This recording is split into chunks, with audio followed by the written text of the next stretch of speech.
I hope you all are fine at your homes. हम जो economics का lesson second sectors of economy पढ़ रहे हैं, जिसमें हमने इकोनॉमी की डिवीजन डिफरेंट बेसिस पे की है। तो पहले हम जो है on the basis of working conditions और on the basis of activity कर चुके हैं। तो आज हमारा टॉपिक है how can we classify economy on the basis of ownership. Ownership मतलब जो मालिक कौन है। तो हम जो है किसी भी कंट्री की इकोनॉमी को उसकी ऑनरशिप किसके पास है, उसके बेस पे दो पार्ट में हम क्लासिफाई कर सकते हैं, पब्लिक एंड प्राइवेट सेक्टर्स। ठीक है, तो ये देखो हम शुरू करते हैं। Another way of classifying economic activities into sectors could be on the basis of who owns asset. मतलब कोई भी जो संपत्ति है उसका मालिक कौन है, उसके बेस पे भी हम क्लासिफिकेशन कर सकते हैं।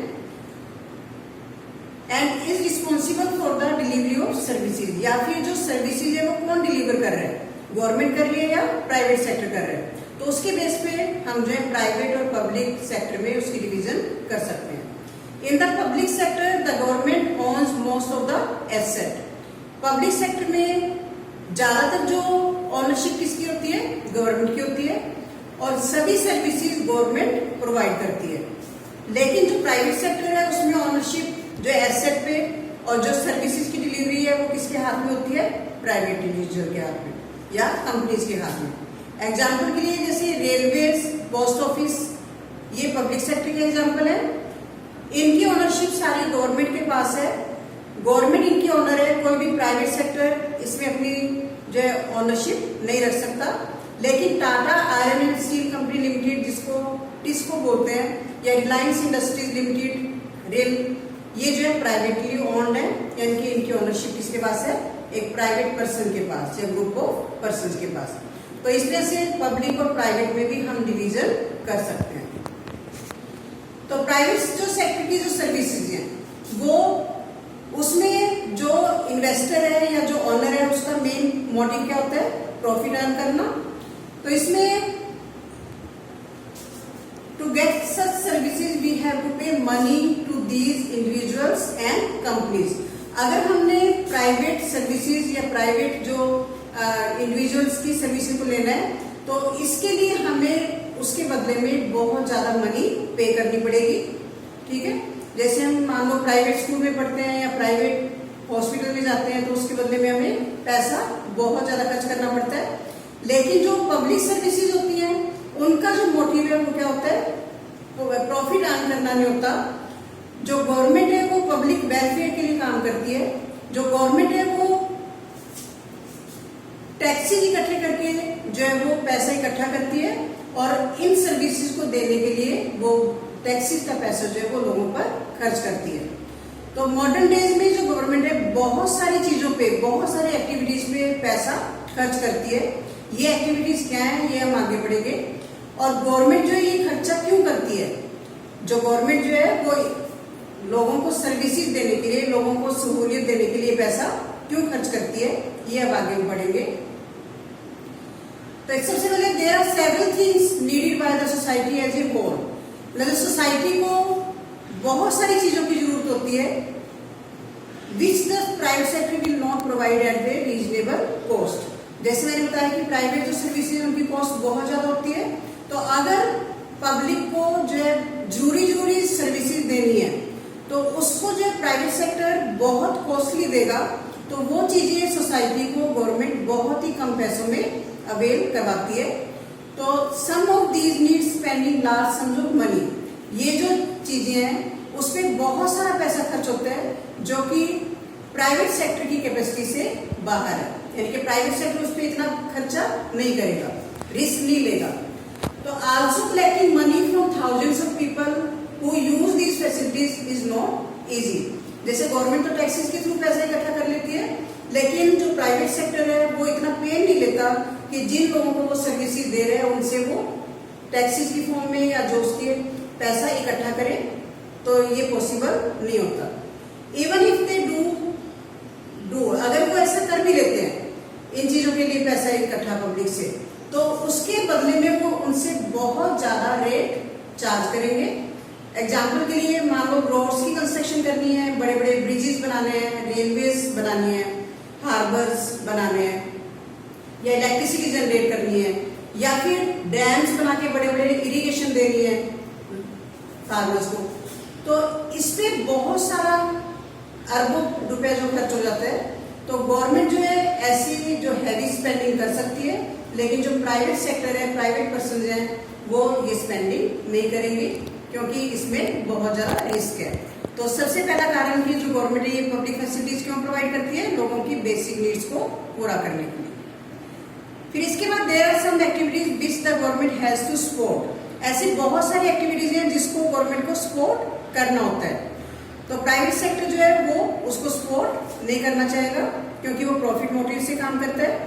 तो जो गवर्नमेंट है वो लोगों को एनकरेज करता है कि जैसे कुछ सेक्टर में मान लो कुछ एरियाज में इंडस्ट्रीज कम है तो गवर्नमेंट प्रमोट करेगी कि वहां पे आप ज्यादा इंडस्ट्री लगाओ, उसके लिए गवर्नमेंट जो उनको कुछ इंसेंटिव देगी, कुछ सब्सिडीज देगी।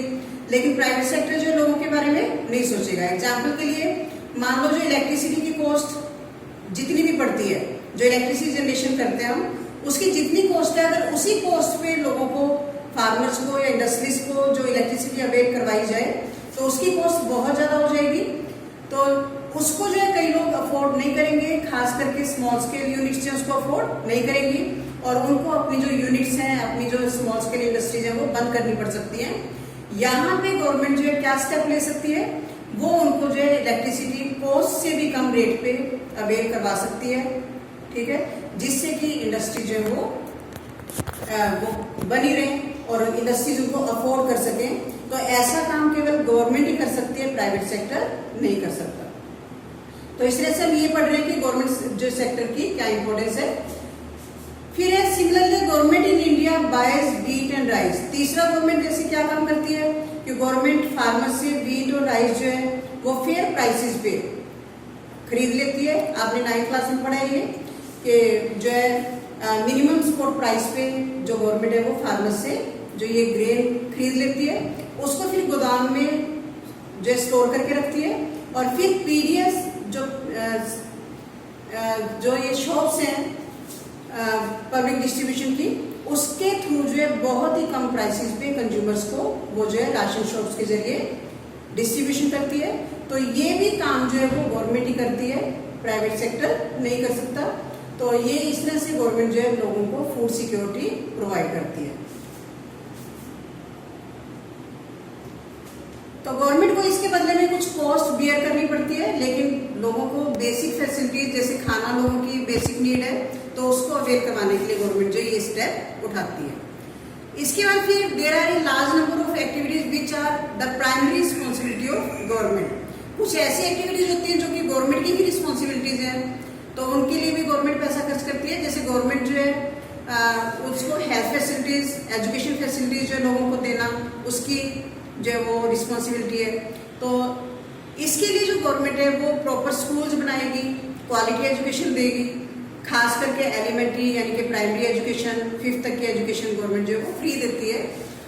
और ये गवर्नमेंट की क्योंकि ड्यूटी है और क्योंकि इंडिया में इलिटरेट पॉपुलेशन बहुत ज़्यादा है, तो इसलिए अगर पॉपुलेशन को लिटरेट करना है तो इसके लिए गवर्नमेंट को जो है ये खर्चा करना ही पड़ेगा।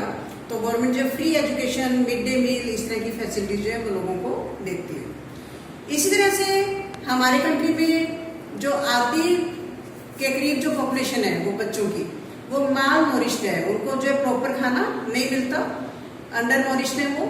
और उनमें से जो 25% जो क्रिटिकली इल है, बहुत ज्यादा बीमार है। ये हमें किससे पता चलता है? इन्फेंट मोर्टेलिटी रेट से, यानी कि जो 1 साल से छोटे बच्चे हैं वो अपना पहला बर्थडे मनाने से पहले ही मर जाते हैं, यानी कि उनकी हेल्थ फैसिलिटीज अच्छी नहीं है। तो इन्फेंट मोर्टेलिटी रेट जो उड़ीसा में 45 है, यानी कि अगर 1000 बच्चे जन्म लेते हैं तो उसमें से 45 की जो है 1 साल से पहले डेथ हो जाती है। मध्य प्रदेश में 47 है। तो ये जो इन्फेंट मोर्टेलिटी रेट कम करने के लिए भी गवर्नमेंट को ही एफर्ट करना पड़ेगा।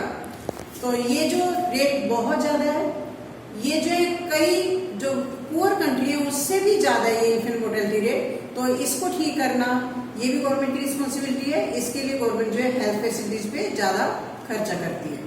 तो जो गवर्नमेंट है उसको ह्यूमन डेवलपमेंट करना, सेफ ड्रिंकिंग वाटर प्रोवाइड करना, हाउसिंग फैसिलिटीज देना गरीबों को, फूड और न्यूट्रिटिव खाना देना, ये सब जो गवर्नमेंट की रिस्पॉन्सिबिलिटी है। तो इसके लिए गवर्नमेंट को जो है एफर्ट करने पड़ेंगे। इसलिए हमारी कंट्री में पब्लिक और प्राइवेट दोनों ही सेक्टर्स हैं। जब तक हमारा कंट्री डेवलप नहीं होता तब तक गवर्नमेंट का रोल जो इकोनॉमी में रहेगा और गवर्नमेंट जो इन फैसिलिटीज पे अपना पैसा खर्च करेगी। तो इस तरह से भी हम डिवीजन कर सकते हैं पब्लिक और प्राइवेट सेक्टर में। तो इस चैप्टर में हमने 3 तरह से डिवीजन की। एक तो इकोनॉमिक एक्टिविटीज की प्राइमरी, सेकेंडरी और टर्शरी एक्टिविटी के बेस पे, फिर हमने जो है वर्किंग कंडीशंस के बेस पे जो इसकी डिवीजन की, ठीक है, ऑर्गेनाइज्ड और अनऑर्गेनाइज्ड सेक्टर में। और तीसरी हमने डिवीजन जो है ऑनरशिप के बेस पे की, प्राइवेट और पब्लिक सेक्टर। तो ये चैप्टर आपका यहीं पे कंप्लीट होता है। ये आपका जो है जीएस में भी आना है टेस्ट, तो अच्छे से आपने करना है ये। और इसके से रिलेटेड क्वेश्चन जो आपने अपनी नोटबुक्स में भी लिखना है और लर्न करना है। तो नेक्स्ट हम लेसन 1 शुरू करेंगे। आज के लिए हम इतना ही पढ़ेंगे। Thank you.